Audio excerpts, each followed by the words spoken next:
Hmm, kahit po palpak si Madriaga, eto po ang pahayag nito ni hindi pa rin po nila mabitaw-bitawan po si Madriaga.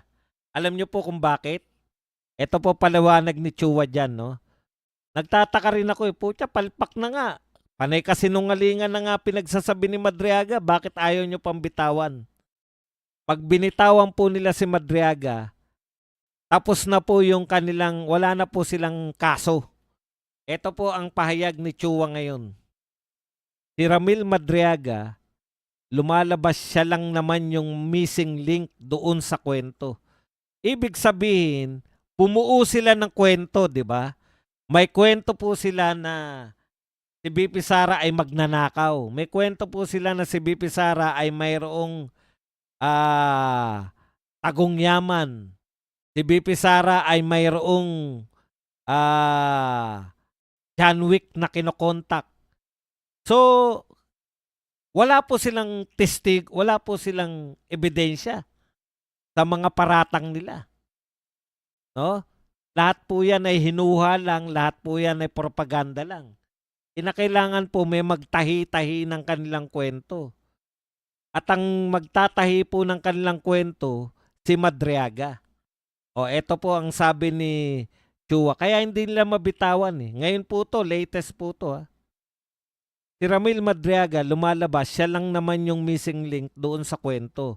Kasi there was the statement of two SDOs na sinasabi nila they handed the money to Colonel Nolasco and Colonel La Chica. Ito po yun eh.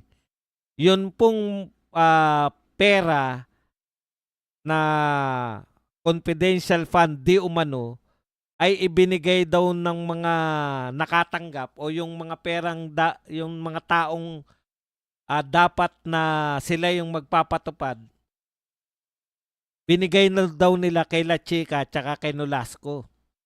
Ngayon, doon at natapos yung kwento. Kinakailangan nilang patunayan na yun pong pera na yun ay ipinambayad o ginastos ni BP Sara hindi sa karapat-dapat na gastusin. Diyan po papasok yung kwento ni Madriaga na binigyan niya si Martires, binigyan niya kung sino-sino, yung mga duffel bag, etc. etc. O tuloy natin sinasabi. Now, after giving it to Nolasco and La Chica, what happened next? Di ba yan ang laging question? O, so, kung wala pong malinaw na pinuntahan yung pera, hindi nila pwedeng sabihin na yan ay ninakaw ni BP Sara o pinansuhol. Ngayon, pinalalabas, yan yung sinasabi ni Madriaga na ginastos ko lang yan ng wala pang isang araw. Ibig sabihin, pinamudmud niya, pinamigay niya. Nag-ala maleta. Pero duffel bag lang kasi konting pera lang eh. Hindi pwedeng maleta kasi pag maleta, ang daming pera nun eh. Dahil konti lang pera, duffel bag lang. So pag nawala po sa equation yung kwento ni Madriaga, wala na pong kwenta, wala po silang kakaso-kaso. Kaya importante po si Madriaga yan po sa kaso nila. Po yung gustong palabasin nito ni Chua. Okay. O disbursing officer. O, mula sa disbursing officer, pinasa kay Nolasco at ngayon ang tanong, bakit hindi na lang ang inimbitan nyo si Nolasco at saka si La Chica? Bakit si Madriaga pa? Bakit hindi nyo inimbita si La Chica at saka si Nolasco? Sila pala yung pinagbigyan ng pera para tanungin ninyo kung saan nila dinala yung pera. Hindi po.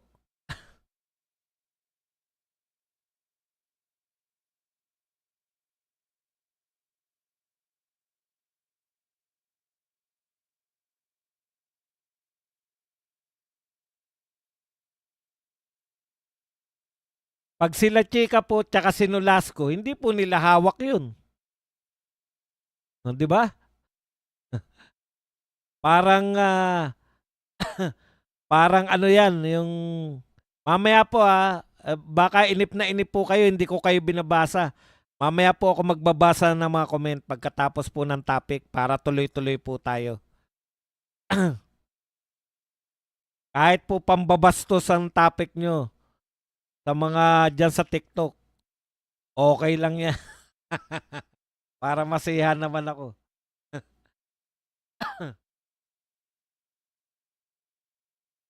Okay, asan na tayo mga kapatid? Kaya kailangan nila. Tapos, kaso, kung kailangan nyo si Madriaga, eto po yung record ni Madriaga sa kanyang mga pinagsasabi. So far, 8 na po. Ano na lang natin ha, i-summarize lang po natin. 8 na po ang kasinungalingan ni Madriaga so far. Madadagdagan pa po yan pag may lumabas pa po. Eto po, yung team sharing. Pinanatan po yan ni Amy Marcos.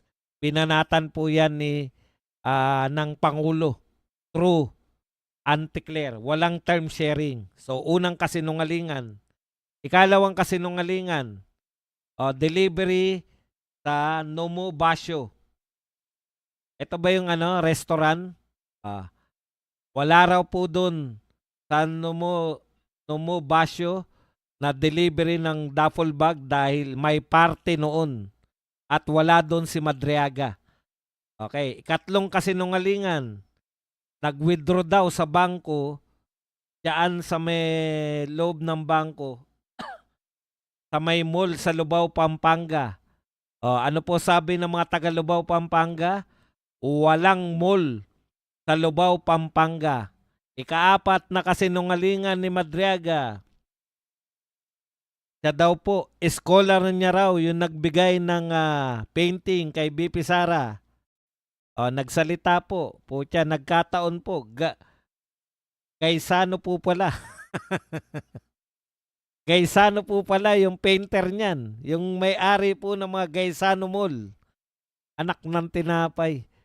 Scholar mo yung Gaisano. Yung mga anak ng Gaisano. May-ari ng Gaisano. Scholar mo, Madriaga. Kailan pa naghirap yung mga Gaisano para kumuha na scholarship sa'yo? Ikaapat. Ikalima. Sa Ombudsman Martires. Dininay na siya po ay tumanggap kay Madriaga. Ikaapat, ay ika-6. San Sebastian College, Recoletos. Tinanggi na yung kanila pong profesor ay nagbigay ng pabor kay BP Sara para pumasa. In fact, si BP Sara po hindi na kinakailangan na magpalipas para mag-take ng bar exam. Nag-take agad ng bar exam at pumasa agad. Ikapitong kasinungalingan, yung pong mga tseke na 2023 po ang petsa. Ikawalong kasinungalingan, nagtrabaho, wala po siyang record na siya po ay namasukan bilang BP security guard, security group at saka DepEd. Kita nyo na? Yan po ang sinasabi natin. Yan ba? Kung kailangan nila sa kanilang kaso si Madriaga at napatunayan na nagsisinungaling si Madriaga, goodbye na po yan. Yang impeachment case nila. Pag sinalang po si Madriaga, nag-aabang na po si Marcoleta. Nag-aabang na po si Marcoleta doon sa Senado. Welcome.